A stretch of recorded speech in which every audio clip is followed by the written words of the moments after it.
잘생김, 잘 키운 생김. 생김부터 다르니까 따라올 수 없는 1위의 맛.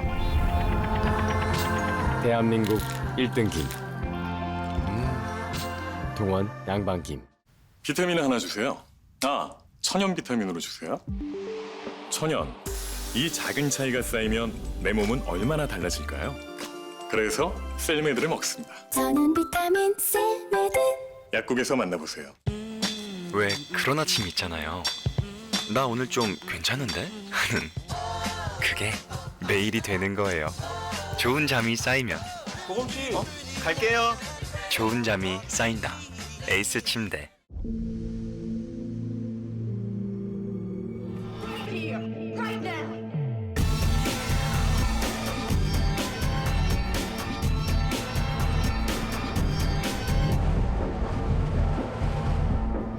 아리야, 볼륨 높여줘.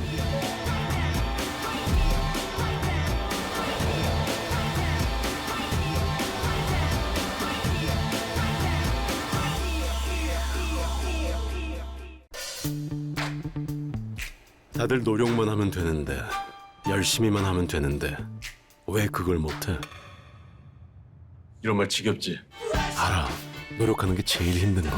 근데 오늘부터 쉬워질 거야. 퍼스널 티칭으로.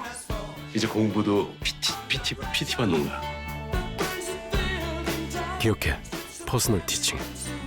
PT는 확실히 달라. 공부도 PT다. 밀당 PT.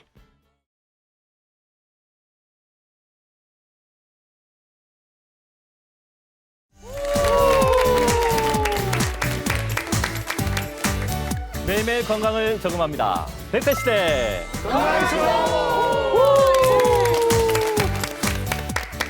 네, 여러분을 건강 부자로 만들어 드리는 시간 장수은행의 문을 활짝 열었습니다.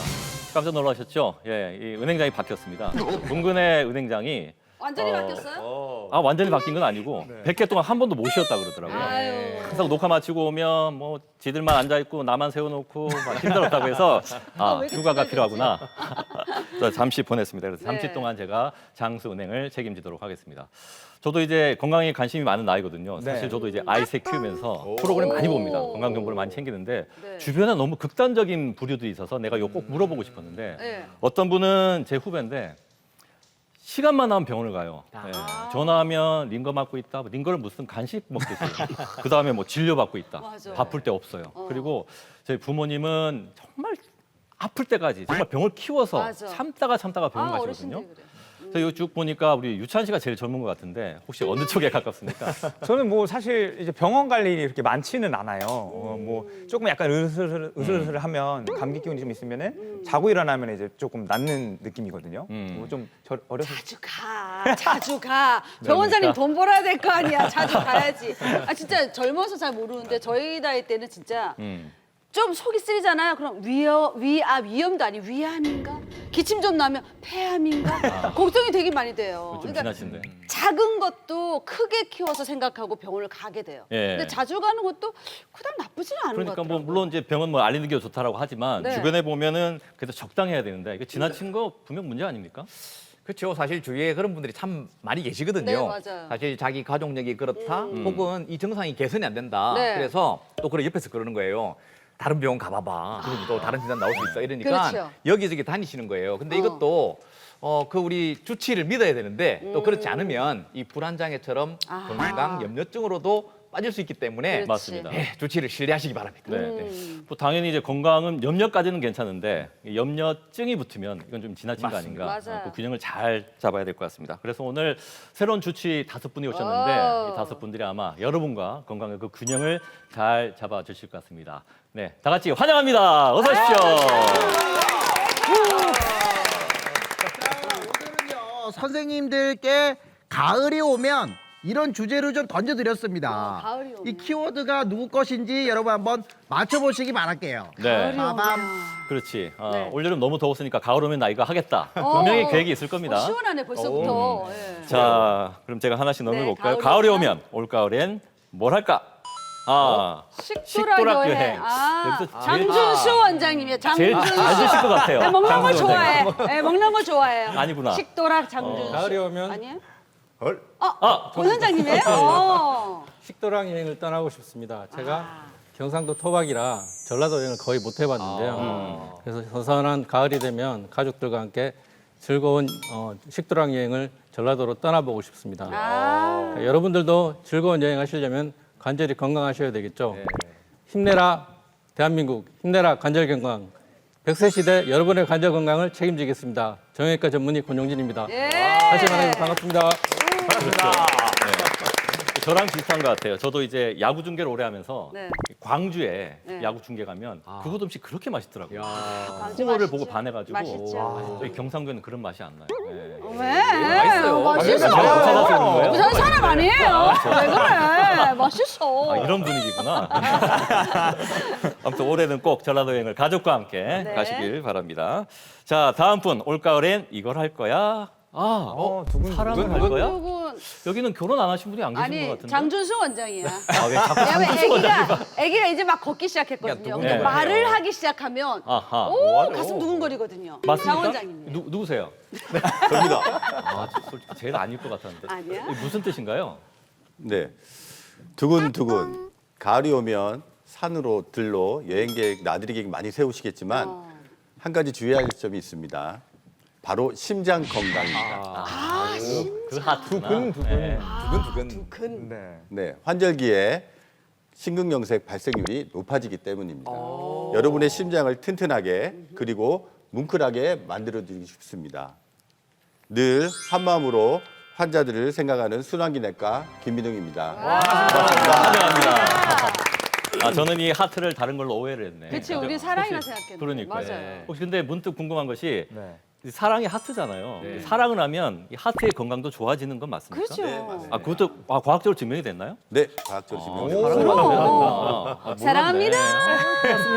사랑합니다. 네, 왜 두근두근되지? 자, 다음 분입니다. 가을이 올가을에는 이걸 할 거야. 다음 분.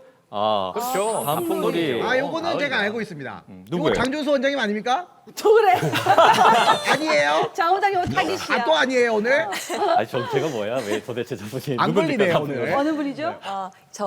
전데 네네. 이번 가을에는 단풍놀이를 좀 꼭 가고 싶습니다. 갈수록 봄과 가을은 그냥 오자마자 사라지는 것 같습니다. 맞아요. 그래서 짧지만은 이번에는 그 순간을 잡아서 이제 이쁜 단풍이 있는 곳으로 가서 좀 가을을 듬뿍 즐기고 싶습니다. 여러분의 소중한 치아를 튼튼하고 아름답게. 이제는 치과도 디지털 시대입니다. 첨단 의료 기술로 죽기 직전의 치아까지 다 살려드리도록 하겠습니다. 야. 저는 치과 안상미입니다. 반갑습니다. 반갑습니다.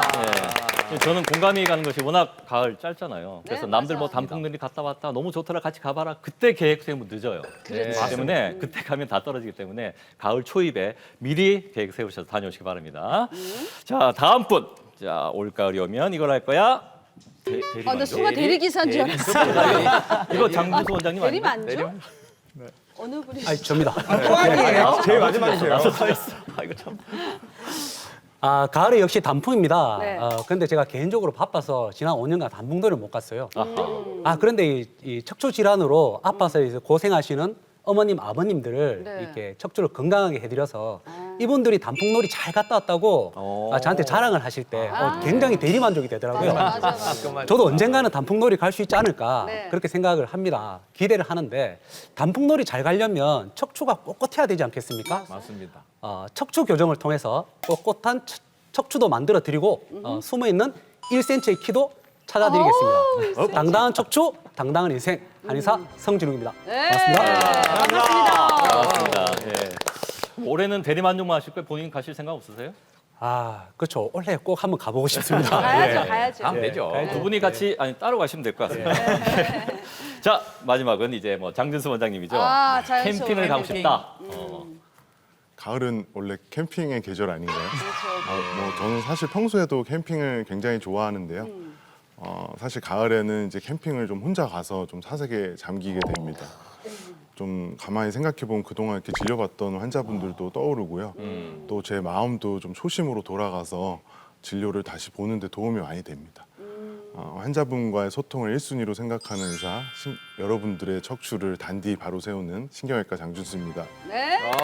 근데 진짜 캠핑이랑 너무 잘 어울리는 게 딱 민낯이 입고 산악 자동차 딱 타면서 네. 거기서 고기 쫙 굽는 상남자 느낌하고 너무 잘 어울리는 것 같아요. 아, 그럼. 아니 혼자 있으면 뭘 하고 싶으세요? 가서.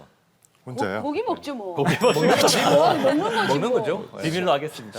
예, 알겠습니다. 혼자 꼭 다녀오시고 단풍놀이 다녀오시고 네, 식도락 여행 꼭 전라도로 다녀오시기 바랍니다. 자, 오늘 이렇게 새로운 손님 5분을 만나봤습니다. 그럼 본격 토크에 앞서서 장수국장부터 만나보겠습니다. 장수국장 막을 올리오! 일이 정말 끝이 없다. 이찬 씨, 손님들 몇 시에 온다고 했지? 이제 올 때 됐습니다. 근데 그래. 지금 청소도 하고 테이블 세팅도 해야 되는데 그래? 좀 도와주시죠. 알았어. 그럼 내가 청소할게. 어지러워. 청소 시켜서 그런 것 같은데. 아니야, 나 지금 갑자기 일어나니까 어지럽네. 앉으니까 좀 낫다. 미안해, 못 도와줘서. 어지러워. 여러분 준비는 어떻게 잘 돼 갑니까? 사장님 오셨습니까? 네. 아니 지금 바빠서 죽겠는데 이 박 대리는 지금 앉아서 뭐 하는 거요? 아 아니, 참나. 제가 도와주려고 했는데 이거 어지러워. 깨병 아이가 요즘 사람들은 말이지 좀 일 좀 하라 그러면 좀 허리 아프다 어지럽다 막. 아 참나. 사장님, 그게 아니라고 제가 그냥 어지러워. 그저 뒤에 의사 좀 불러봐. 의사 빨리. 아니, 지금 여기 의사가 어디 있어요, 의사 불러야지 사장님? 빨리. 의사 어디 있어? 의사가 어디 있습니까? 빨리. 의사 여기 있습니다. 선생님 보자. 어디가 내 말고 내 우리 직원이 더위 먹었는가 봐요. 내 말고. 우리 직원 안 좋으신 것 같은데. 우리 직원이 저라고요. 손이 왜 이렇게 차요? 어머, 수족냉증 있으세요? 예, 손이 왜 이렇게 차요? 잠깐만 멀쩡하신 것 같은데. 아니에요, 어지러워. 맥을 한번 보겠습니다. 이 저혈압인데요? 네? 뭐라고요? 저혈압이라고요? 장수국장 잘 봤습니다. 야, 네. 성준웅 원장님 진짜 의사 같았습니다. 감사합니다. 자, 오늘 그 저혈압 얘기를 해볼 텐데 혈압이 이제 가장 그 기본적인 건강 지표인데 흔히 맞아요. 고혈압이 좀 심각하면 뭐 심하지 않나 걱정 많이 하는데 저혈압도 이게 준비를 잘하고 대비를 단단히 해야 된다고 합니다. 실제로 오늘 뭐 신한기 내과 전문의도 나오셨기 때문에 원장님 저혈압도 분명히 위험한 거 맞죠? 네. 고혈압이 심내혈관 질환의 위험성이 있기 때문에 위험하다고 잘 알고 계십니다. 하지만 저혈압은 일반인들이 위험성을 잘 모르고 계신데요. 예. 어지럽거나 피곤한 증상이 나타나도 빈혈 등으로 생각하시고 놔두는 경우가 많습니다. 혈압이 떨어지면 일단 우리 피부나 근육 같은 일반 장기의 혈액량이 감소되고 있고 예. 그 이후에 우리 몸속에 중요한 뇌, 심장, 신장 같은 주요 장기의 그 혈액량이 떨어지게 되면 이제 사람이 혈압에 의해서 저혈압 쇼크, 실신, 뭐 심하게는 사망까지 이어지는 심각한 일이 초래될 수가 있겠습니다. 제 주변에는 근데 이제 고혈압이신 분은 맞는데 맞아. 저혈압이신 분은 거의 제가 못 봤거든요. 뭐 수치가 어느 정도 돼야 저혈압인가요? 생각보다 저혈압 환자들이 많습니다. 정상 혈압은 120, 80 기준이 있는데 네. 저혈압은 특별한 증상이 없기 때문에 모르고 지내시는 분들이 많지요.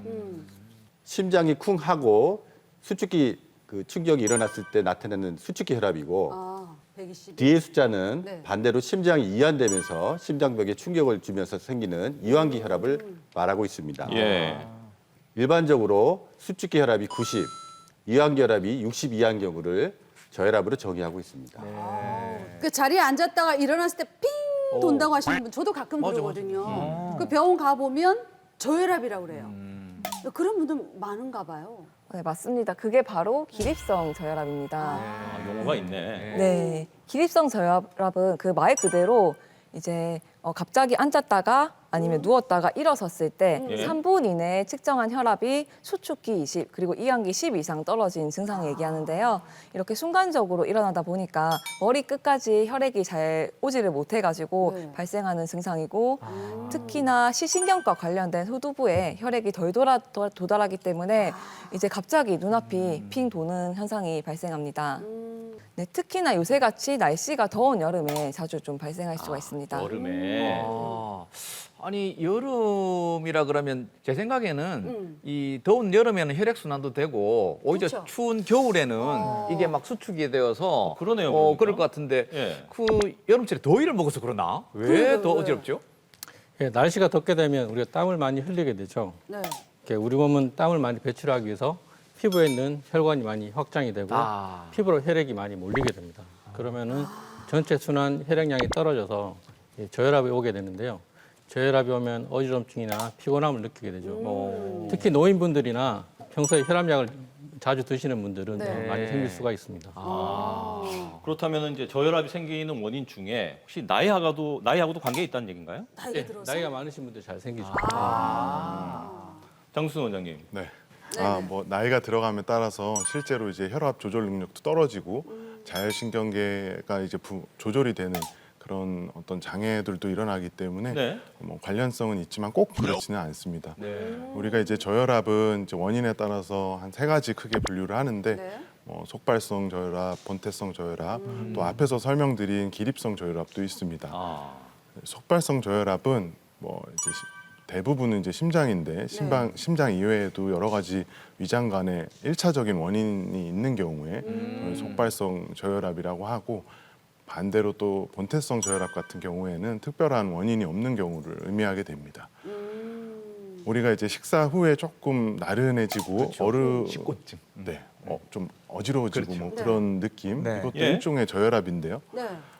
식사를 하게 되면은 이제 위장관이 열심히 활동을 하게 되면서 그쪽으로 혈액이 쏠리면서 상대적으로 뇌로 가는 혈액은 줄어들기 때문에 저혈압이 발생하게 됩니다. 그렇구나. 그럼 아까 말씀하신 게 이제 저혈압이면 이제 쓰러질 수 있다고 했는데. 일어나다가. 네, 맞아요. 그 저혈압의 또 다른 증상 같은 게 있을까요? 그 일반적인 저혈압 증상으로는 피로라든지 네. 집중력 장애, 그 지구력 저하, 그리고 호흡 곤란이나 수족 냉증 같은 전신 증상도 있을 수가 있고요. 예. 두통이나 어지럼증, 이명, 불면 같은 그 신경 정신적인 질환, 그리고 식욕 부진이나 복통, 변비, 설사 같은 소화기 장애도 네. 다양하게 증상으로 나타날 수가 있습니다. 그런데 이 저혈압으로 진단되었다고 하더라도 이런 다양한 증상들이 없는 분도 계시고요. 아이고.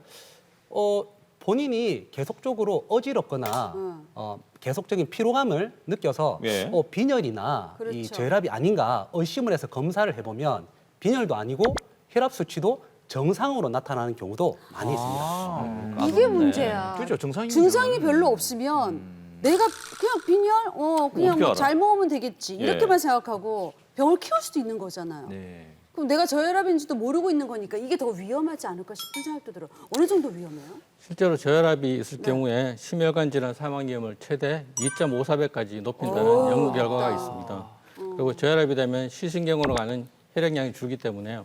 시력 장애까지 생길 수가 있죠. 그리고 노인분들이 만약에 저혈압에서 어지럼증 때문에 낙상 사고 잘 발생하는데요. 낙상을 하면서 골절이 많이 생기죠. 골절이 되면 이제 활동량이 줄기 때문에 심폐 기능이 떨어지고 결국은 폐렴 같은 합병증 때문에 사망에까지 이를 수가 있습니다. 갑자기 무서워지는데. 아니 진짜 그래서 말이죠. 예. 사실 고혈압도 위험하고 저혈압도 위험하긴 한데 우리 일반인 분들은요. 네. 야 저혈압이 더 위험하대. 막 이런 이야기 얘기 하죠. 하잖아요. 예. 많이들 네. 하시거든요. 실제로 그렇습니까? 고혈압, 저혈압 중에 뭐가 더 위험한 겁니까? 그러게. 그러니까. 네, 정답은 둘 다 위험하다. 둘 다 위험하겠죠. 둘다 위험하다. 둘 다, 예. 그게 답이구나. 혈압은 혈액 순환을 위해서 꼭 필요한 기능입니다. 네. 많은 분들이 잘 아시다시피 고혈압은 혈압이 200 이상 올라갈 경우에는 뇌출혈, 대동맥 파열 등 심각한 위험한 질환들을 초래할 수 있습니다. 네. 반면에 저혈압은 증상이 앞서서 말씀 잘 없기 때문에 잘 모르시는데요. 실제로 우리 몸속에 중요한 기관에 보내줄 수 있는 혈액량이 떨어지게 되면 특히 지금 현재 이 더운 날씨 여름철에는 고혈압 약을 드신 분들이 오히려 탈수 증상이 심해지면서 그 혈액량이 떨어지게 되면 예. 그 이후로 저혈압 또 그 이후에 쇼크 또 심하게는 실진해서 응급실로 오시는 분이 많습니다. 큰일이네. 무섭다. 내가 이제 아무 증상이 없는데 병원 갔더니 저혈압이라고 그래요. 치료를 받아야 되는지 말아야 되는지 이것도 좀 고민이 될 것 같아요. 약을 먹어야 되겠죠? 뭐? 저혈압의 경우에는 고혈압과는 좀 달리 증상이 없으면 꼭 치료를 받으셔야 되는 건 아닙니다. 네, 그게 차이인데요. 이제 근데 또 다른 거는 급성 저혈압의 경우에는 이제 응급 상황이기 때문에 발생하면 병원에 가셔가지고 뭐 때문에 발생하셨는지를 확인을 하고 또 적절한 치료를 받으셔야 됩니다. 또 톡발성 저혈압이라고도 있는데 이런 경우에도 원인을 꼭 찾으셔야 되는데 톡발성 저혈압의 경우에는 뭐 심장 질환이나 내분비 질환 같은 기저 원인 질환이 있어서 발생하는 거기 때문에 그 원인을 찾는 게 사실 중요합니다. 아하. 그럼 저혈압이 있으면 평소에 어떻게 해야 되나 싶어요. 앉았다 일어날 때 천천히 이렇게 일어나야 되지 않을까. 벌떡 일어났다 어지럽잖아요. 어떻게 해야 될까요? 저혈압을 좀 네. 예방하기 위해서는 사실 네. 좀 진보할 수는 있는데 네. 우리가 이제 규칙적인 생활을 하고 또 적절한 운동과 충분한 휴식을 하는 게 굉장히 중요합니다. 그래야 이제 심신의 균형과 안정을 유지할 수가 있겠죠. 네. 사실 운동을 하게 되면은 그 우리 몸의 근 긴장도가 높아지면서 네. 낮아진 혈압이 높아집니다. 그리고 또 혈액순환이라든지 신진대사에 촉진을 일으키게 되고요. 하지만 또 실제로 운동을 처음부터 과도하게 하시면은 반대로 또 저혈압 적응을 하지 못하고 저혈압 증상이 생길 수도 있습니다. 탈진을 한다든지 뭐 심하면 기절하기도 하죠. 어떻게? 이 강도 조절 잘해야 되는구나. 네. 네. 그래서 이제 환자분들께 말씀드릴 때는 네. 처음에는 우리가 손발 체조 같은 것들이 있죠. 예. 그걸로 천천히 시작을 맨손 체조. 하고 그래, 네. 맨손 체조. 그리고 운동을 하기 전에 사실 앞서도 말씀을 드렸지만 기저 질환이 있는지 원인부터 배제를 하고 그리고 운동을 시작하는 게 좋겠습니다. 그래요. 우리 아이들 체조 있잖아. 딸랑딸랑 으쓱 요런 체조들 해가지고 네. 전체 운동을 해야겠네요. 네. 그리고 저혈압이 뭐 심리하고도 좀 관계가 있다는 얘기가 있던데 맞습니까? 그래요? 아, 예, 맞습니다. 이게 기분이 좋아야 이 혈압도 좋아질 수 있는 부분이 그래요? 진짜요? 예, 딸랑딸랑하는 야, 거죠. 딸랑딸랑. 그래서 이 심리 상태와 관련이 있어서 네. 일단 기분이 좋은 취미생활 같은 거 하시면서 기분 전환을 하시면 기분 전환. 예, 이 혈압을 조절하는 데 또 도움이 되고요. 그다음에 목욕이 좋습니다. 목욕? 목욕을 하게 되면 일단 혈액순환 되니까 네. 혈압도 올라가고 그리고 정신적 스트레스를 해소하는 데도 도움이 되거든요. 그리고 고혈압은 식이 제한이 많이 들어갑니다. 네. 하지만 저혈압 같은 경우는 보통 식욕 부진으로 빠지기 때문에 일부러 이 맛집을 골라 다니시든지 맛있는 음식 드시면서 입맛을 돋워서 좀 음식을 잘 드시는 게 도움이 되는데 너무 자극적인 음식은 피하시되 그렇죠. 네. 그리고 고혈압은 짠 음식을 피해야 되지만 저혈압은 오히려 약간 음식을 짜게 드시는 걸 짭짤하게. 권장드리고요. 그리고 식후에 자꾸 저혈압으로 떨어지시는 분들은 식사를 나눠서 조금씩 자주 드시는 여러 것을 번? 보내드립니다. 오늘 평소에 몰랐던 저혈압에 그러게. 대한 네. 얘기를 많이 배웠는데 그러니까 평소에 혈압 관리, 그러니까 내가 혈압을 재면 어느 정도 치수가 나오는지는 평소에 알고 있어야 되겠군요. 예, 그러니까 요즘에 보면 간이로 뭐 집에서 이렇게 체크할 수 있는 장비들이 좋은 게 많이 나와 맞아요. 있는데 네. 본인도 그렇고 이제 부모님들 선물해 주시면 좋을 것 같습니다. 자, 이제 다음은 이제 100세 시대를 향해서 달려가는 우리 장수인들의 이 건강 노하우를 배워보는 시간인데 브라보 100세 라이프 시간입니다. 올여름 너무 더웠잖아요. 맞아요. 이 뜨거운 여름 우리 장수인들은 어떻게 잘 보내면서 건강 챙기셨는지 저희가 맞아요. 화면으로 준비해 보겠습니다. 함께 보시죠. 여름이 한창인 부산 해운대 해수욕장. 여기 멋진 수영복을 제대로 갖춰 입고 바다로 성큼성큼 향하는 분이 계신데요. 바로 수영의 달인 신영택 어르신입니다. 수영장에서 수영 강습도 받고 조금 하고 이래 오니까 한 일주일에 한 서너 번 정도 옵니다. 해마다 여름이면 전국에서 모여드는 바캉스 인파로 가득한 해운대. 어르신 또한 이 여름만 손꼽아 기다려왔다고 하는데요. 당장 뛰어들고 싶지만 입수 전 준비 운동은 필수입니다. 아버님 오늘 코스가 어떻게 되는데요? 여기 그 등대에 있지요. 인어상 등대. 예. 여기 사람 모양 예, 사람 모양 왕원경 보고 있네요. 저 빨간 등대에 저기까지 가서 찍고 다시 여기 돌아와서 여기서 퇴수를 합니다. 그러면 총 2.4km 정도 됩니다. 80이 넘는 고령의 나이에도 거침없이 바다로 뛰어드는 신영택 어르신. 지금은 그 누구보다 건강미를 자랑하고 있지만 건강에 큰 고비가 왔던 적도 있었다고 합니다. 그 병원에 한번 가봐라 이래갖고 집에 병원에 갔다가 병원에서 이제 그 간암이 발견이 됐어요. 수술을 하고 그때 이제 한 4, 5일간 그 입원 기간 빼고는 또 이제 다 나와서 그 수용을 했습니다. 영어의 원천이 보면은 이 사람이 움직여야 되는 건데 계속 움직일 수 있는 거는 수영이고 나이가 들수록 수영은 이거는 참 좋은 운동이라고 생각이 들었어요. 어느새 1시간이 훌쩍 지났는데요. 체력 소모가 유난히 많은 수영. 힘들진 않으실까요? 여기 뭐 거의 매일 하다시피 하니까 크게 힘든 거를 못 느끼고 즐기고 있습니다. 서둘러 집에 도착한 어르신. 각종 트로피며 메달 등 수영과 함께한 20여 년 세월이 집안 곳곳에서 느껴집니다. 운동 후 영양 보충은 필수죠. 건강한 식단은 기본이고 어르신은 특히 이 음료를 빼놓지 않고 드신다고 하는데요. 아버님 이거 뭔가요? 이 단백질입니다. 단백질인데 산양류래하고 소화도 잘 된다 해서 지금 복용하고 있습니다. 수영하고 나면은 이렇게 식사를 해결하시는 거예요? 예, 아침에 수영 갔다 오면은 항상 이거를 아침 대신으로 섭취를 합니다. 단백질 음료를 마신 후엔 과일로 비타민 보충까지 해주는데요. 간단해 보여도 필수 영양소를 갖춘 어르신만의 식단입니다.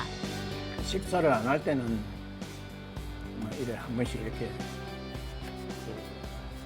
식사 대용으로 먹습니다. 이번엔 컴퓨터 앞에 앉아 뭔가에 몰두하시는데요. 대체 뭘 하시는 걸까요? 지금 수필을 지금 쓰고 있습니다. 수필. 예. 그 뭐 어떤 내용에 대해서 쓰는 겁니까, 수필? 제주 옛날에 그 제주 대회에 가서 그 연령대별 순위 결정돼서 1위를 한 적이 있습니다. 전국. 예. 그 아버님이 좀 좋아하시는 구절 좀 저희한테 좀 읽어주시면 안 됩니까? 예, 읽어드릴까요? 바다 속의 풍경은 무척 아름답다. 우리들이 수영하는 아래에서 물고기들이 물을 지어 어디로 가는지 모르게 열심히 유영하며 지나간다. 평소에는 잘 안 먹지만 운동 후에 달짝지근한 커피 맛은 일품이다. 뒤에 나오는 떡이랑 과일을 먹고 내일을 기약하며 주차장으로 발길을 돌린다. 예. 그날 이제 느끼신 거예요? 예, 그렇습니다. 매일 자신의 일상을 기록하며 수영과 헬스 등으로 활기찬 노년을 가꿔나가고 있습니다. 아버님 그 수영 안 하실 때는 이렇게 집에서 운동하시는 거예요? 예.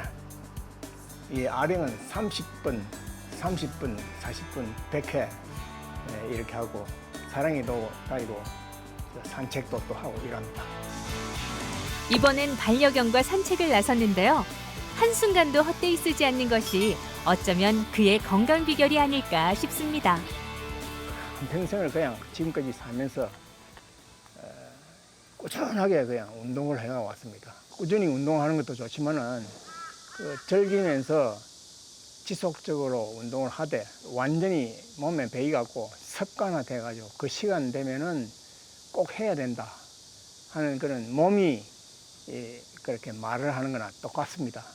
그런 식으로 해서 이렇게 살아오면은 건강 생활을 유지할 수가 있죠. 열정과 행복을 위하여, 위하여, 위하여! 이번엔 100세 건강을 위한 오늘의 투자처 소유찬의 100세성으로 먼저 만나보겠습니다. 예!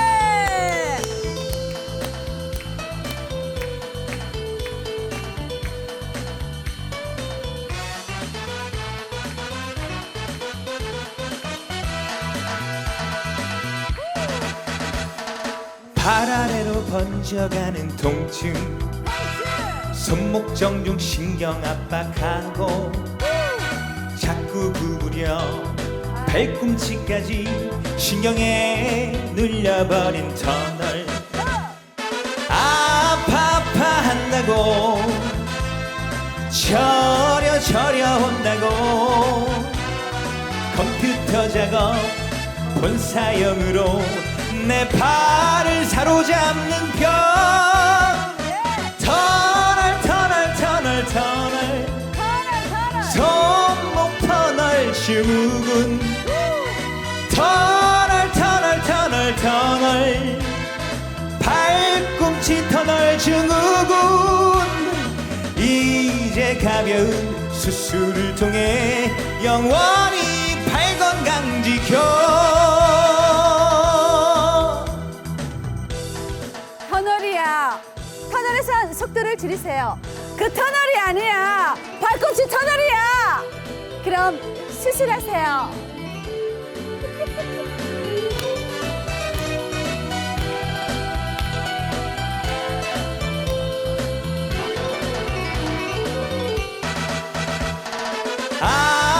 아파한다고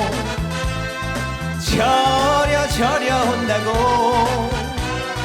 컴퓨터 작업 본사형으로 내 팔을 사로잡는 병 터널 터널 터널 터널 손목 터널 증후군 터널 터널 터널 터널 발꿈치 터널 증후군 이제 가벼운 수술을 통해 영원히 발 건강 지켜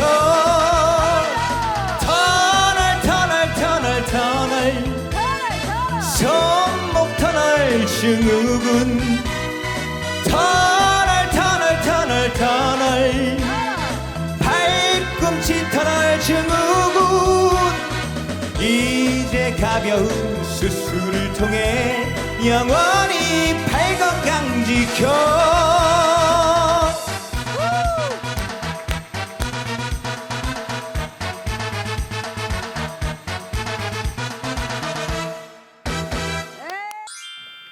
자, 오늘의 투자처 팔이 찌릿찌릿, 그러니까 손목 터널 증후군 그리고 팔꿈치 터널 증후군에 대해서 배워볼 텐데 네. 그전에 먼저 뻔뻔하고 재미있는 뻔뻔한 청문회부터 만나보시죠.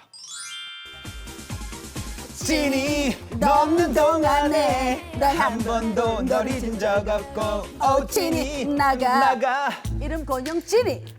보기만 해도 곰돌이푸 같은 푸근한 인상으로 사람들을 사로잡는 마르게 소유자. 어려운 처지에 놓인 사람들을 보면 그냥 지나치지 못하고 최선을 다해 돕는다는데 이 사람 환자들에게 늘 진심이다 보니 가끔 퇴원하기를 망설이는 환자까지 있다는 뭐 믿거나 말거나는 그런 썰이 있습니다. 자, 알려진 바가 사실인지 거짓인지 진실을 밝혀보도록 하겠습니다. 권영진 씨, 정형외과 의사 맞습니까? 맞습니다. 네. 예전에 보니까 돈 없어 치료를 못하는 분을 도와가지고 뭐 치료를 받게 해주셨다 뭐 이러는데 원래 심성이 착한 편입니까? 아니면 아무 생각이 없으시는 겁니까? 좀 착한 편인 것 같습니다. 예, 심성이 착하다. 예. 전래동화에 나올 법한 그런 인물. 좋습니다. 자, 진실을 가리기 위해서 거짓말 탐지기 컴온! 자, 진실만을 오직 진실만을 말씀하셔야 됩니다. 거짓말 탐지기가 아주 진실만을 가려낼 겁니다. 자, 질문 드리겠습니다. 네. 박수림이 어려워졌어요. 예, 경제적으로. 돈 좀 빌려달라고 하면 기꺼이 빌려줍니까? 빌려주겠습니까? 분위기 정도로 잘 나가시는 개그우먼이 돈 빌리는. 아니, 빌려달라고 빌려주겠냐? 거기 질문에 대답만 좀 해주십시오. 빌려드리겠습니다. 1억. 네, 무이자로 빌려드리겠습니다. 1억이라도 기꺼이 빌려주시겠다. 네, 무이자로. 네, 좋습니다. 과연? 아니네. 나는 빌려준다고 순간 좋아했더만. 그래. 거짓말 그렇게 하시면 안 되죠. 염색하면 더 젊어 보일 텐데 굳이 안 하는 이유가 뭐 염색 안 해도 나는 뭐 외모가 괜찮다. 난 잘생겼다. 이겁니까? 예전엔 좀 멋있었던 것 같은데요. 요즘은 다 흰머리라 염색을 좀 해볼까 합니다. 뭐 잘생긴 건 아니다. 네. 잘생겼다. 나 잘났다. 이거네요. 나 잘났다. 좋습니다. 어머니, 그래 잘생기셨어요. 다 거짓말이네. 그렇죠. 손발 관절 치료에 있어서는 진짜 부산 경남에서 나를 따라올 자가 없다. 내가 제일 잘 나가. 내가 최고야. 맞습니까? 최고라 생각해 본 적은 없고요. 해고가 되기 위해 열심히 노력하고 있습니다. 아 긴장. 수능 보면 본인이 긴장하잖아, 그죠? 내가 제일 잘 나가. 내가 최고다 이렇게 생각하시는군요. 다 거짓말입니다. 제일 잘 나가시는 우리 권영진 원장님 잘 봤습니다. 청문회 가까스로 통과했습니다. 본격 토크 들어가겠습니다. 스튜디오 나와주세요. 자, 권영진 원장님을 모십니다. 어서 나오십시오. 야, 저는 MC가 바뀌면 저도 청문회 해야 된다고 들었거든요. 가슴을 쓰러뜨렸습니다. 아니 근데 평소에 좀 어떠세요? 청문회 보시니까? 짜릿짜릿하던데요. 공감하신 것 같아요. 제가 거짓말 잘하는지 몰랐습니다. 다 거짓말쟁인 것 같아요. 나중에 또 돈 빌려달라고 할 수 있습니다. 자, 오늘 그 주제는 이제 팔입니다. 사실 우리 몸 중에 안 중요한 데가 없지만 네. 팔이 정말 부지런하잖아요. 그렇기 맞습니다. 때문에 조금만 아파도 정말 많이 불편한데 보통 이제 팔이 아프다고 이제 병원에 오시는 분들은 어떤 증상 때문에 오세요? 우리가 하루 종일 저 팔을 쓰지 않습니까? 쓰고 섬세한 동작도 많이 하고요. 근데 이 팔은 수많은 뼈와 혈관, 힘줄로 이루어져 있는데요. 이게 자꾸 쓰다 보면 결국 탈이 나게 되죠. 팔꿈치 같은 경우는 테니스 엘보, 골프 엘보도 생기고요. 손목에도 건초염도 생길 수가 있고 또 손가락이 딸깍딸깍 걸리는 방아쇠 수지 같은 병도 생길 수가 있습니다. 이게 수많은 질환이 생길 수가 있는데요. 이 대부분의 질환이 손이나 팔에 저림이나 통증이 생기는데요. 그 대표적인 질환이 손목 터널 증후군입니다. 전날쯤 되면 아니 그 전에도 그랬어요. 주부들 사이에 손목 터널 증후군 있으신 분들 되게 많거든요. 맞습니다. 특히 내 방송 작가들 있잖아요. 네. 이거 하니까 맞아. 이거 하고 밥 먹고 이거 하고 뭐 술 마시고 이거 하면서 계속 이거 하니까 손목 터널 증후군 있는 작가들이 되게 많아요. 이거 정확히 어떤 질환이에요? 이 손바닥에는 작은 터널이 있는데요. 네. 그 터널 안에는 수많은 힘줄하고 정중신경이라는 신경이 지나갑니다. 네. 그래서 그 위에 또 손목 가로인데 횡수근 인대가 덮고 있는데요. 예. 네. 그 터널이 좁아지게 되면 결국 정중신경이 눌리게 되죠. 좁아져서. 그래서 생기는 질환이 손목 터널 증후군입니다. 이 정중신경은 우리 손에서 첫 번째, 두 번째, 세 번째, 네 번째 손가락까지 감각을 담당하고요. 그다음에 엄지손가락의 움직임을 담당을 하게 됩니다. 그래서 네. 정중신경이 눌리게 되면 손도 저리고 그다음에 아침 손도 붓고 그다음에 손에 힘도 떨어지게 되죠. 그러면 그 정중신경이 압박받아서 이제 생긴다고 했는데 그럼 결국에는 손목을 좀 많이 사용해서 생기게 되는 건가요? 원래는 연세가 많으신 분들, 일을 많이 하신 분들한테 잘 생기는데요. 최근 들어서는 스마트폰이나 아까 말씀한 그 컴퓨터 많이 쓰게 되면 이 젊은 분들한테는 많이 생기고 있습니다. 직업적으로는 컴퓨터 많이 쓰시는 분들, 그리고 또 포장 작업하시든지 손작업 많이 하시는 분들, 그리고 주부분들도 집에서 일 많이 하시잖아요. 빨래 뭐 생주 비틀어 짜야 되고 생각만 뭐 해도 이렇게 해야 되고. 그러니까 주부분들 굉장히 많으십니다. 비만이나 당뇨, 류마티스 관절염, 그리고 또 갑상선 이상이 있으신 분들도 많은 빈도로 생기게 됩니다. 예. 근데 원장님, 아까 이제 정중신경이 이렇게 한댔는데 환자분들 중에는 물론 이쪽도 저리지만 뭐 이쪽도 좀 저리고 그리고 팔도 저리고 이런다는 분들도 많거든요. 맞습니다. 그럼 이거는 손목 아니고 또 다른 질환들도 있는 건가요? 질문 잘 해주셨는데 손목에 손목 터널 증후군이 있으면 팔꿈치에도 팔꿈치 터널 증후군이 있습니다. 이 팔꿈치 터널은 보시면 여기 팔 뒤꿈치 뼈 있죠. 네네. 여기 만져보시고 그다음에 안쪽에 튀어나온 뼈가 있습니다. 또 있어요. 예, 있어요. 그 사이 만지면 약간 골이 있죠. 네. 골을 또 잘 만져보면 딸깍딸깍거리면서 굵은 고무줄 같은 이렇게 만져지는데요. 이게 척골신경입니다. 요 척골신경이 눌리게 되면 팔꿈치 터널 증후군이 생기게 됩니다. 이 팔에 신경이 눌려서 생기는 질환 중에 가장 흔한 게 손목 터널 증후군이고요. 두 번째로 흔한 질환이 팔꿈치 터널 증후군입니다. 근데 이게 둘 다 손저림을 유발하기 때문에 헷갈릴 수가 있는데요. 어떻게 구분하죠? 보면은 손목 터널 증후군 아까 말씀드린 첫 번째, 두 번째, 세 번째, 네 번째 반등까지 저리고요. 나머지 네 번째 손가락부터 다섯 번째 손가락이 저리면 팔꿈치 터널 증후군. 다 저리면 1, 2, 3번 있냐, 4, 5번 있냐. 예, 구분이 될 수 있죠. 그렇구나. 네. 그러니까 팔꿈치 터널 증후군이 그러니까 척골 신경에 이제 문제가 생기면 그럴 수 있다라는 건데 척골. 그러니까 골은 이제 깊이가 파여져 있다는 거 파여 아닙니까? 있는 그 부분. 이 부분이라는 건데 이거 좀 생소하거든요. 이 척골이랑 척골 옆에 지나간다고 척골 신경인데요.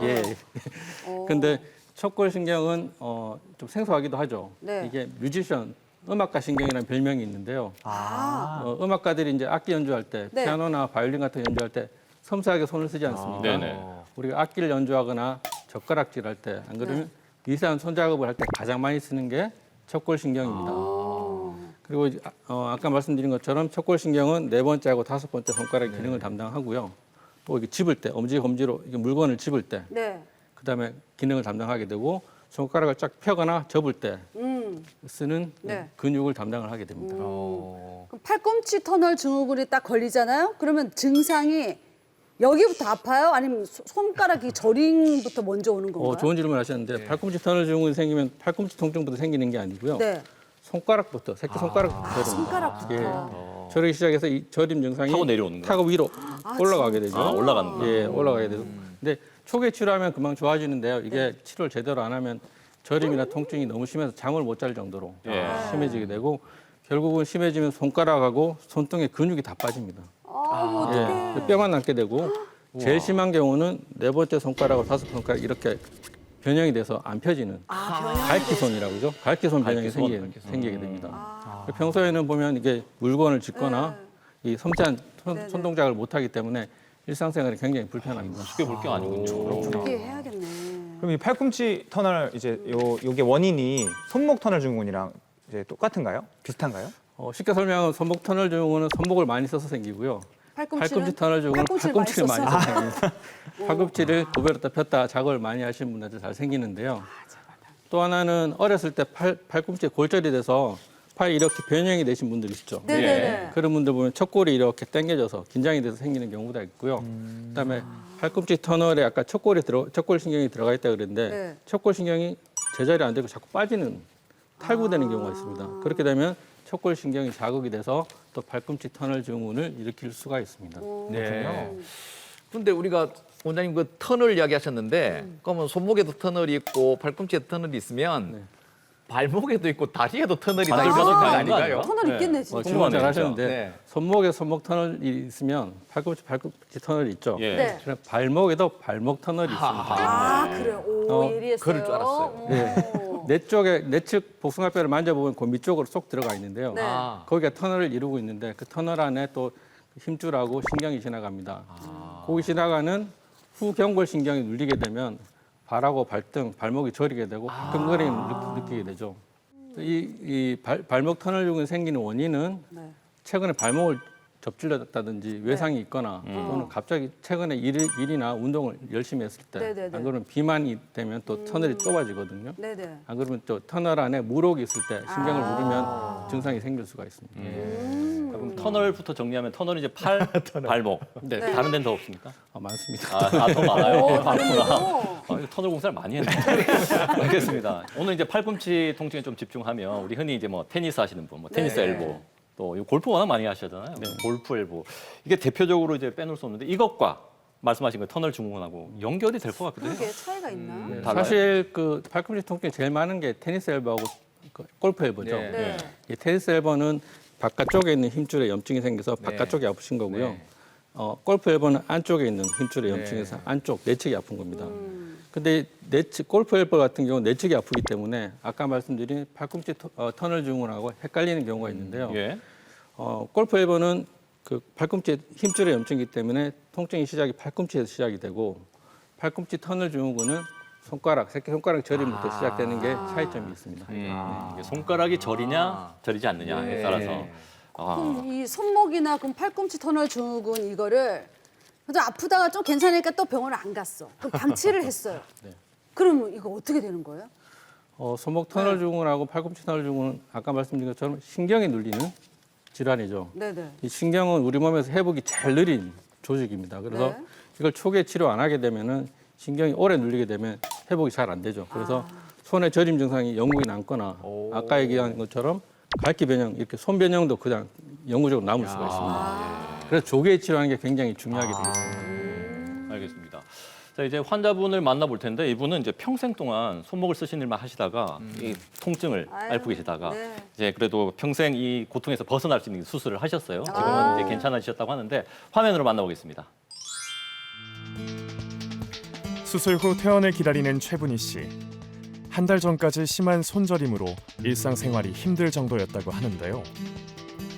바지락 까고 홍합 까고 바닷가 사니까 그런 걸 한 40년 했는데 10년 전부터 그래 저랬어요. 잠을 못 자고 새벽만 되면 이렇게 잠을 못 자고 새벽만 되면 이렇게 벽에 손을 대고 있어야 돼. 그리고 이제 뭐 칼질하고 음식 만드는데도 좀 힘이 들었고 그랬어요. 안녕하세요. 네, 수술 전에 많이 심했던 증상은 좀 어떠세요? 뭐 저리고 이런 증상은 좀 어떠세요? 이제 완전히 저린 증상 없어졌어요. 환자분 제일 주 증상은 손 저린 게 굉장히 심하셨어요. 평소 일을 많이 하셔가지고 손이 자주 붓고 그다음에 너무 저려가지고 잠을 못 주무셨거든요. 손을 만지면 이게 감각이 떨어지고 그런 증상이 제일 심했습니다. 일단 약물 치료나 주사 치료, 물리 치료를 해보고 그래도 호전이 없거나 그래도 환자분처럼 이게 일상생활이 안 되고 잠을 못 주무실 정도면은 수술을 합니다. 손목에 터널이 있는데 터널이 안에 이제 신경이 많이 눌리기 때문에 이 터널을 넓혀주는 수술을 하게 됩니다. 그렇게 되면 신경이 눌려있던 신경이 펴지기 때문에 증상이 많이 좋아지죠. 보존적 치료만으로는 낫질 않아 수술을 받게 됐는데요. 지금은 그녀를 괴롭혔던 저림 증상이 많이 개선됐습니다. 수술하고 난 다음에 이제 그 대부분은 저린 건 확 좋아지시고요. 감각은 서서히 돌아오는데 환자분은 저린 것도 완전 좋아지시고 감각 이상도 많이 좋아지셨습니다. 그래서 경과는 굉장히 좋으신 것 같습니다. 대부분 이제 일 많이 하시는 분들이 보면은 손이 저리다. 첫 번째, 두 번째, 세 번째, 네 번째 손가락까지 많이 저리고 그다음에 이 힘이 좀 많이 떨어진다. 감각이 이상하다. 그러면 일단은 수근관 증후군, 손목 터널 증후군을 의심해 볼 수 있습니다. 손을 쭉 뻗어가지고 이렇게 손바닥을 위로 반대쪽 손을 이렇게 천천히 이렇게 제껴주십니다. 쭉 펴서 쭉 이렇게. 예방법은 일단은 반복적인 작업을 피하는 게 제일 좋고요. 스마트폰 한 손으로 많이 들고 있는 것도 좋지는 않고요. 그다음에 또 하나는 컴퓨터 작업을 할 때 손을 뜬 상태로 이렇게 장시간 하게 되면 좋지는 않고 꼭 손받침대를 하고 작업을 하는 게 좋겠습니다. 그다음에 작업 중간중간에 스트레칭을 해주는 게 좋겠죠. 선생님 말씀대로 틈틈이 스트레칭을 하는 최분희 씨. 힘들게 되찾은 손목 건강을 오래도록 지키기 위해서는 수술 후에도 이처럼 꾸준한 관리가 필수입니다. 수술하기 전에는 잠을 못 잤는데 지금은 잠도 잘 자고 저린 증상은 아예 없어졌어요. 놀러도 가고 싶고 저 첫째, 두 번째는 저 이웃 사람들한테 좀 권하고 싶어요. 이 수술로. 내가 이제 해보니까 안 아프니까. 우리 이웃에는 이런 손저림이 많거든요. 그래서 그 이웃에 권하고 싶고 이제 뭐 놀러도 좀 다니고 싶고 그래요. 자, 그러면 지금 환자분 만나봤는데 지금은 상태가 어떻습니까, 원장님? 환자분은 그 양손을 동시에 수술하셨는데요. 이게 젊었을 때 일을 너무 많이 하셔가지고 이게 잠을 못 주무실 정도로 저리고 아침에는 손 입어서 손이 안 지워질 정도로 많이 부으셨는데요. 그때마다 어떻게 참으셨어요? 그래서 너무 오래되셔가지고 이제 네. 수술을 했는데 이게 수술도 오래된 걸 수술하면 회복이 좀 느린 경우가 있거든요. 네네. 근데 어머님 같은 경우는 수술하고도 회복이 굉장히 빨라졌습니다. 저린 것도 금방 좋아지시고 감각 이상도 다 돌아가서 굉장히 만족스러운 결과를 얻었습니다. 아, 다행입니다. 그럼 손목 터널 증후군이랑 이제 팔꿈치 터널 증후군이 이제 치료법이 똑같은가요? 좀 다를 것도 같은데. 그러니까 원인과 증상이 좀 다르긴 한데요. 둘 다 신경이 눌리는 질환이기 때문에 치료법은 거의 비슷합니다. 그러니까 일을 많이 하거나 운동을 많이 해서 생기면은 일하고 운동을 쉬시면 됩니다. 그리고 스마트폰이나 컴퓨터를 장시간 하는 거는 좀 피하는 게 좋고요. 만약 하시더라도 중간중간에 스트레칭을 많이 하면서 작업을 하시는 게 좋겠습니다. 그리고 신경하고 신경 주위의 염증을 가라앉히기 위해서 소염진정제를 드시고요. 그다음에 터널 안에 염증이 심한 경우는 우리가 스테로이드 주사를 놓기도 합니다. 또 동반해서 물리치료 같이 받으면 효과가 있죠. 그 뭐 스테로이드 주사도 맞고 물리치료도 하고 소염진 동제도 먹었는데 이제 잘 안 나오면 결국 수술을 해야 되는 거잖아요. 그러면 이게 어떨 때 그러면 수술을 또 해야 되는 건지 그러네. 또 무슨 검사가 따로 있는지 그 기준이 그게 좀 궁금합니다. 이게 보존적 치료를 했는데도 치료가 안 낫고 그다음에 통증도 심해지고 저림 증상이 점점 심해지거나 아까 얘기한 것처럼 근육이 다 마르고 손이 위축되는 너무 변형까지 오게 되면 이제 수술을 하게 되는데요. 네. 수술은 의외로 굉장히 간단합니다. 이 신경을 눌렸던 신경을 편안하게 해주는 건데요. 그 손목 터널 증후군 같은 경우는 그 위에 있는 인대를 열어줘서 정중신경이 편안한 상태로 만들어주고요. 팔꿈치 터널 증후군 같은 경우는 척골신경을 그 터널에서 좀 꺼내서 편한 위치로 좀 옮겨주는 수술을 하게 됩니다. 그러면 경과는 좋죠. 네. 요것도 혹시 그 좀 효과가 있는지 그 약국이나 이렇게 가면은 이제 밴드 있거든요. 아, 보호대. 네, 팔꿈치 밴드. 많이들 하고 많이 다니세요. 있죠. 예. 요거 차신 분들은 팔꿈치가 안 좋으니까 차시는 거 아니에요? 네, 그 보호대는 종류가 여러 가지 있는데 밴드도 있고 이 찍찍이처럼 차는 것도 있고 맞아요. 여러 가지가 네. 있는데요. 그 테니스 엘보나 골프 엘보 같은 경우는 그 염증 있는 힘줄을 잡아주는 역할을 하기 때문에 보호대가 꽤 많이 효과가 있는 편입니다. 그리고 또 팔꿈치 터널 증후군이 팔꿈치에 불안정성으로 생긴 경우에는 이 보호대가 팔꿈치 관절을 잡아주는 역할을 하기 때문에 또 도움을 받을 수가 있어요. 좋네요. 그 제가 출산하고 나서 너무 여기 손가락이 너무 아파가지고 맞아요, 그때 맞아요. 출산하고 이제 애 막 모유 수유하고 뭐 유축기 막 이렇게 짜고 했을 때 너무 아픈 거 여기 병원 갔더니 테니스 엘보 왔다 그러더라고요. 근데 여기를 딱 잡아주라고 그래요. 여기 밴드를 해줘야지. 저는 손목에 밴드 해야 되는 거 아니냐 했더니 여기를 잡아줘야지 여기까지 다 연결되는 거라고. 예, 제대로 하시는데 근데 여기 딱 잡아주니까 여기 좋더라고요. 힘줄에 괜찮았어요. 염증이 생기기 때문에 네. 그 힘줄이 내려온 근육을 잡아주게 되면 증상이 많이 좋아집니다. 나는 그 병원이 잘하는 병원이죠. 여기를 잡아줘야 된다니까. 네, 다 그렇게 하는구나. 아프실 때 그럼 뭐 파스나 이런 건 안 바르셨어요? 주사 맞았죠. 그때는 주사 맞았죠. 그러면 이제 마사지나 파스 같은 거는 좀 효과가 있나요? 마사지 같은 경우도 신경을 자극하는 힘줄이나 그 근육을 풀어주기 때문에 도움이 되고요. 네. 파스도 그 염증이 있는 손목 터널이나 팔꿈치 터널, 그다음에 테니스 엘보 있는 부위에 붙이면 소염 진통 작용이 있기 때문에 도움이 됩니다. 이게 팔이 저리다가도 가만히 있으면 또 괜찮고 안 쓰면 또 괜찮고 막 이렇거든요. 맞아요. 그래서 병원을 안 가게 된단 말이에요. 근데 내가 진짜 이게 뭐 터널 증후군이 왔는지 안 왔는지 그거 알 수 있는 뭐 자가진단 테스트 이런 거 없을까요? 간단하게 네. 자가진단 테스트가 있는데요. 손목 터널 증후군은 일단 이렇게 손등을 손등을? 손등을 대고 네. 이 상태로 정지 상태로 한 1분 정도 있어 봅니다. 아, 1분? 예, 정상인 사람은 저림감이 없는데요. 1분 정도 지나면 손끝이 저리면서 감각이 이상이 오면은 우리가 손목 터널 증후군을 의심을 해볼 수가 있습니다. 밀어야 되는 거예요? 딱 붙이고 있습니다. 그냥 붙이기만 하면 돼요? 붙이고 미니까 아픈데. 예. 아, 참, 나 나는 붙이고 지금 있어요. 약간 저리저리한 느낌이 드는데요. 약간의 그런 느낌이 오는데? 기분 탓인가? 저도 그런데요. 근데 왼팔은 괜찮고 오른팔이 좀 저리다. 살짝? 그럼 이게 오른팔에 문제가 있는 거죠? 조금 있다고 봐야 되겠죠. 저는 아, 있어요. 약간 있어요? 네. 그러니까 저도 약간 그래요.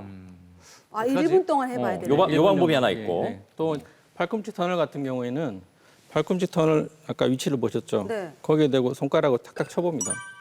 아, 척골 신경을 쳐보는 거죠. 척골. 예, 예. 치면은 척골 파이어 신경을 따라서 자극 증상이 찌릿찌릿한 증상이 안 그런데 예, 저는. 잘못 쳐서 그래요. 똑똑. 그러니까 신경이기 때문에 치면은 약간 쩌릿한 감은 있는데 예. 그 증상이 좀 심할 경우에는 우리가 의심해 볼 수가 있고 아, 심하면. 오른쪽은 그다음에 좀 달라요. 그래요? 또 다른 또 자가진단법으로 예. 엄지 손가락으로 이렇게 터널을 눌러줍니다. 예, 누르고 한 1분 정도 있어 보면 예. 이것도 1분. 네 그러면 척골 신경 새끼 손가락부터 저리기 시작합니다. 아, 약간 네. 그런데? 오. 그럼 이런 경우에는 또 발꿈치 터널 증후군을 의심해 볼 수 있습니다. 초기도 될 수 있구나. 네. 요런 걸 해봤는데 내가 좀 안 좋더라. 예. 그러면 이제 병원에 갈 만한 충분히 이유가 된다는 거죠. 예, 이제 집에서 일단 자가 테스트를 해보시고요. 예. 좀 의심이 되시면 이게 자가 테스트는 확진은 아니거든요. 확진은 아니시거든요. 그렇죠. 그래서 병원에 가서 정확하게 근전도 검사를 통해서 확진을 받으셔야 됩니다. 예.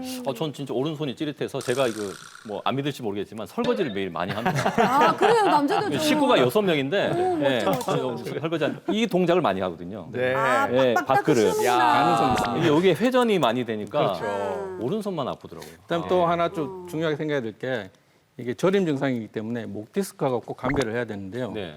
이게 목 디스크가 있으신 분들이 또 터널 증후군을 같이 동반한 경우도 있고 목 디스크만 있는 분들이 있기 때문에 꼭 전문의 진료를 통해서 감별 진단을 하셔야 될 것 같습니다. 알겠습니다. 예. 저는 지금 가봐야 될 것 같은데. 접수하세요. 예. 빨리 지금 접수하세요. 알겠습니다. 지금 해야 돼요. 예. 자, 그러면 요걸 좀 낫게 하기 위해서 뭐 병원을 가지 않고 집에서 뭐, 네. 뭐 스트레칭이라든지 가벼운 그렇죠. 뭐 방법 같은 게 있을까요? 요령이? 예, 간단한 스트레칭 몇 가지만 가르쳐드리겠습니다. 네네네. 이게 손목하고 팔꿈치 다 스트레칭으로 좋은 운동인데요. 네. 먼저 손을 쫙 펴시고 네. 그다음에 손바닥을 아래에 두고 반대쪽 손으로 이렇게 아, 몸쪽으로 당깁니다. 눌러주는 거. 예. 시원해. 안쪽으로, 당기고 가슴 쪽으로. 10초 정도 정지 상태로 있다가 다시 풀어주시고요. 그다음 또 당겨서 10초 정도 있다가 이걸 반복해서 하시면 됩니다. 또 반대로 또 손바닥을 위로 올리시고요. 반대쪽도 손가락을 안쪽으로 당기시면 쉽네요. 네. 쉬운데 정말 시원해요. 또 10초 있다가 쉬시고 또 이걸 반복하시면 됩니다. 또 하나 가르쳐 드릴 거는 네. 컴퓨터나 우리가 스마트폰 많이 하다 보면 손저림이 생기잖아요. 네. 그러면은 털어줍니다. 그냥 터는 거. 쉽네. 좌우로 털어줘도 되고요. 화장실 손 씻고 나서 이렇게 털잖아요. 위아래로 털어줘도 그게 운동이 되는구나. 이것도 효과적인 스트레칭 방법이 될 수가 있습니다. 확실히 저는 여기 터는데도 아프죠? 오른손에 좀 통증이 있어요. 병원 오시죠. 예, 설거지를 어떻게? 알겠습니다. 쉽게 세탁기를 하나 넣든지. 방송을 할 때 설거지를 해. 그러니까 해야죠. 요즘 같이 해야 됩니다. 예. 자, 마지막으로 시청자 여러분께 하고 싶은 말씀이 있다면? 병은 생기기 전에 예방하는 게 가장 중요합니다. 그럼요. 예, 일하기 전후에 스트레칭을 하시고요. 우리가 주무시기 전에 조격하시잖아요. 네. 조격하듯이 손을 따뜻한 물에 담그고 마사지하며 풀어주는 것도 굉장히 증상 완화에 도움이 됩니다. 또한 컴퓨터는 장기간 하는 건 좋지는 않고요. 꼭 장기간 쓸 때는 이게 손목 받침대 꼭 하고 하시고요. 또 하루 종일 스마트폰 끼고 계시는 분들 한 손 들고 계속 하시죠. 맞아요. 이러면 또 손저림이 생기거든요. 맞아요. 이런 경우에도 잡아야 돼요. 거치대에 놓고 스마트폰 하는 게 좋을 것 같습니다. 네, 맞아요. 예, 이게 너무 또 요즘 폰이 무거워져가지고 맞아요. 꼭 두 손으로 하시고 우리 또 돈 모아서 우리 작가님들 그 손목 받침대 하나 사드려야 될 것 같아요. 예, 제가 우리 문근혜 작가님 아나운서한테 아파. 얘기하겠습니다. 손목 아파. 그래요. 그러니까 알겠습니다. 자, 다음은 이제 계속해서 건강으로 운동으로 우리의 건강을 챙겨보는 시간입니다. 이 최고의 선생님들이 정말 확실한 요령을 가르쳐드릴 텐데 꼭 필요한 동작만 엄선해서 저희가 지금부터 선보여 드립니다. 믿고 따라하시기 바랍니다. 헬스 접근. 안녕하세요. 하루 3분 생활 요가로 여러분의 건강을 챙겨드릴 요가 마스터 미나름입니다. 옆구리 군살로 남모르게 고민이신 분들 많으셨죠? 오늘은 집에서도 쉽게 3가지 동작으로 옆구리 살조가 각별 인사 시켜드릴게요.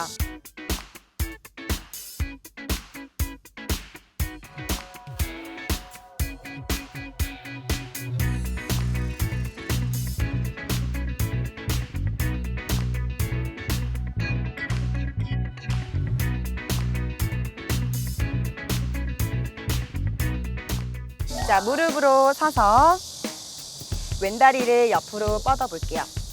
이때 뒤꿈치랑 무릎이 나란할 수 있도록 하고 오른다리는 바닥에서부터 수직으로 세워줍니다. 왼발끝은 당겨서 발끝이 하늘을 볼 수 있도록 합니다. 양팔꿈치를 활짝 열어서 어깨가 올라가지 않도록 끌어내려서 준비합니다. 상체를 왼쪽으로 기울여 주는데 이때 몸이 동그랗게 말려지지 않게 척추를 바르게 세워서 양쪽 가슴이 정면을 볼 수 있도록 마시는 숨에 올라오고 내쉬면서 아래로 내려갈게요. 머리가 이렇게 왼쪽으로 치우쳐지지 않도록 머리를 바르게 세운 상태에서 옆구리만 짧아질 수 있도록 합니다.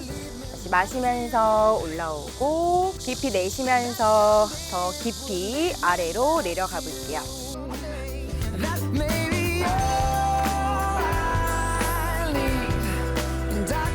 두 번째 동작입니다. 첫 번째 동작과 똑같이 다리를 한쪽으로 열어주셔서 뒤꿈치 무릎을 나란히 아까는 왼쪽으로 내려갔는데 지금은 반대 방향 오른쪽으로 내려갈 거예요. 자, 마시고 내쉬면서 오른쪽으로 누가 내 옆구리를 밀어준다는 느낌으로 내려갑니다. 자, 이때 오른쪽으로 이렇게 옆구리가 수축하지 않도록 몸을 평평하게 펴서 내려가도록 마실 때 올라오고 내쉬면서 오른쪽으로 누가 내 몸을 밀어주는 느낌. 옆구리를 누가 밀어주는 느낌. 자, 왼다리는 떨어지지 않게 더 바닥에 꼭 붙여주시고 발끝은 당긴 상태에 내쉬면서 업 올라올게요.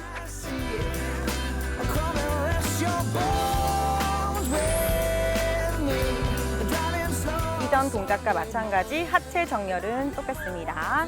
자, 내 몸을 왼쪽으로 돌려서 좌우 골반, 그래서 오른쪽 골반을 조금 더 앞으로 당겨주시고 양손 바닥으로 짚어볼게요.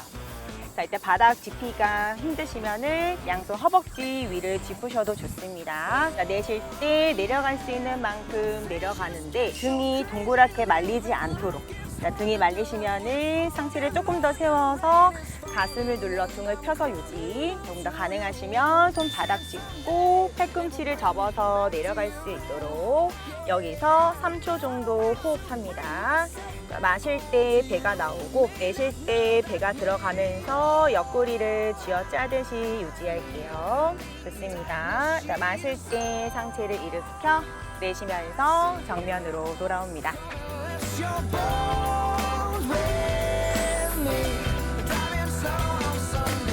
모두 포기하지 않고 잘 따라오셨나요? 자, 힘들더라도 꾸준히 수련하시면 지긋지긋한 옆구리 살과 작별 인사하고 예쁜 라인도 만드실 수 있을 거예요. 그럼 오늘도 건강을 적응하세요. 네, 이제 무더운 여름도 막바지를 향해서 가고 있습니다. 끝까지 지치지 말고 늦더위 잘 이겨내시기 바랍니다. 자, 건강하이소는 다음 주에 더 풍성한 소식으로 다시 찾아뵙도록 하겠습니다. 100세 시대 건강하이소!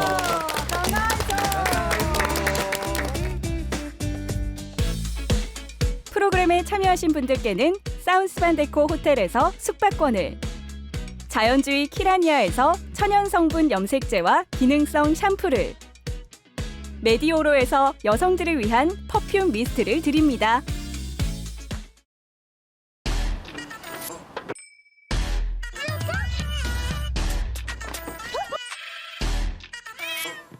이럴 줄 알고 삼성 케어 플러스. 별도의 보험 청구 없이 간편하게. 삼성 케어 플러스 할인이 완료되었습니다. 시간 아껴주는 방문 수리까지. 제품 샀어? 아니, 상개풀 받았어. 내 갤럭시를 언제나 새 것처럼. 삼성 케어 플러스.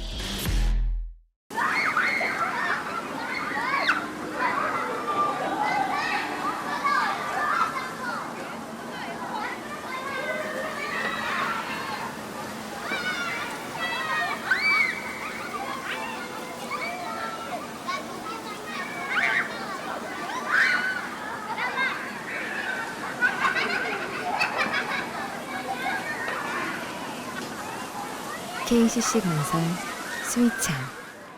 내 맘에 딱 드는 순간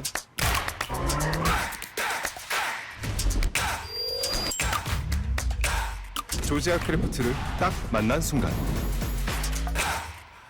딱 좋은데? 조지아 크래프트. 이렇게 노력하는데 나는 대체 언제 부자가 될까? 그러려면 부자들을 들여다봐야지. 대한민국 부자들의 자산관리 노하우 총집합. 합으로 모두 부자합시다. 하나은행 하나 핫. 내 몸에 탁 맞는 비타민을 만났을 때 덴마크 사람들은 말합니다. 탁! 간편하게 프리미엄을 탁 소리 나는 덴프스 비타민. 탁 덴프스.